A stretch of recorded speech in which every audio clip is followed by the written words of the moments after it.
Well, I was already doing a lot of media work, and I just thought, you know, if we cut to the chase, what would be the best and fullest expression of this media work?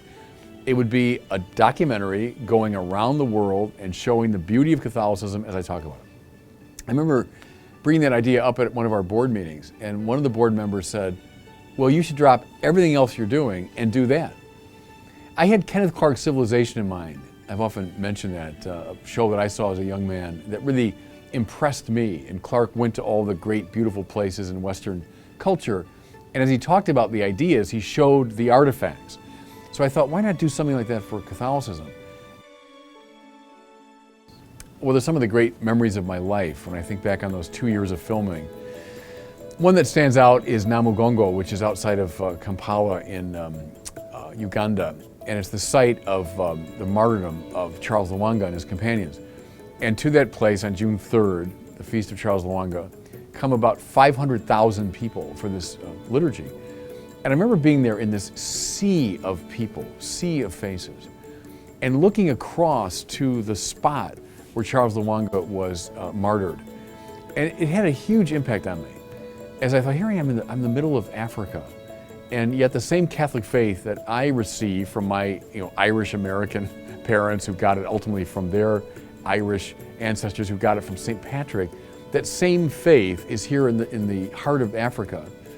I also thought at that moment of Tertullian's great line that the blood of the martyrs is the seed of the church. Because here's this place where Charles Lwanga was put to death, and anyone watching would have said that's the end of Christianity. But now there's this sea of humanity, 500,000 people coming. That's one of the most enduring memories.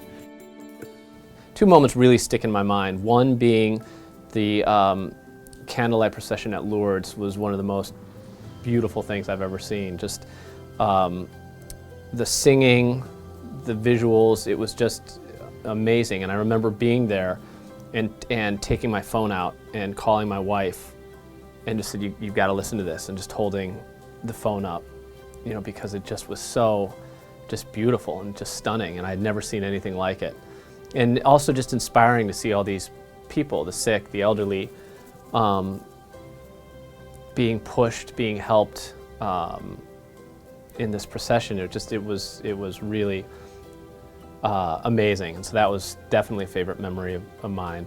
Another favorite memory of mine was going to India and filming the sisters in Mother Teresa's order, and specifically seeing them working in these really, really dire, depressing places. I mean, to see them in a room filled with orphans, kids who were sick, who were all poor, but then you see these nuns, these sisters, and they're all so joyful, and they're all so happy, and they all look like, how lucky am I to be doing this right now?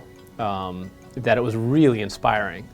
And so seeing just the smile on some of their faces as they were helping the neediest of the needy, to see the joy that was bringing to them, it wasn't a duty for them, it was a privilege. And to see that was really inspiring, and still is very inspiring every time I think about it. I have two images or moments in the series which I really gave me spiritual pause.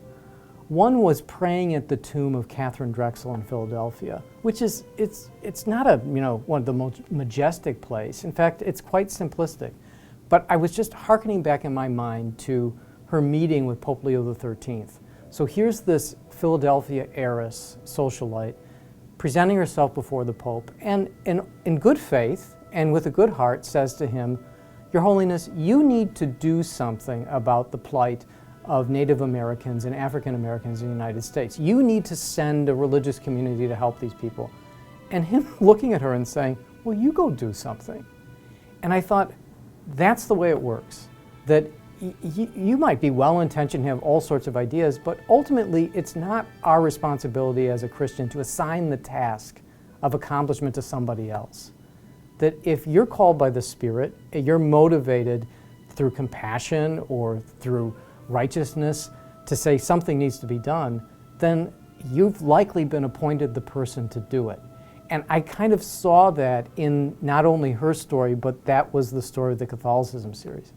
The other story was we were in Philippi in Greece, which was kind of the closest to the experience of ancient Greece that we had while we were there. It was as if you could look at the hills and think, well, Alexander the Great's army is just going to come over that horizon right now. And so we're in Philippi, and I'm thinking to myself, in this place, which is now a ruin, the world changed. Because this is where Paul was making his way from the east to the west. And this is where civilization changed. This itinerant Jewish preacher who had been convicted and changed by a direct revelation of Jesus Christ came into this city and began evangelizing. And it was actually the more important moment for human history.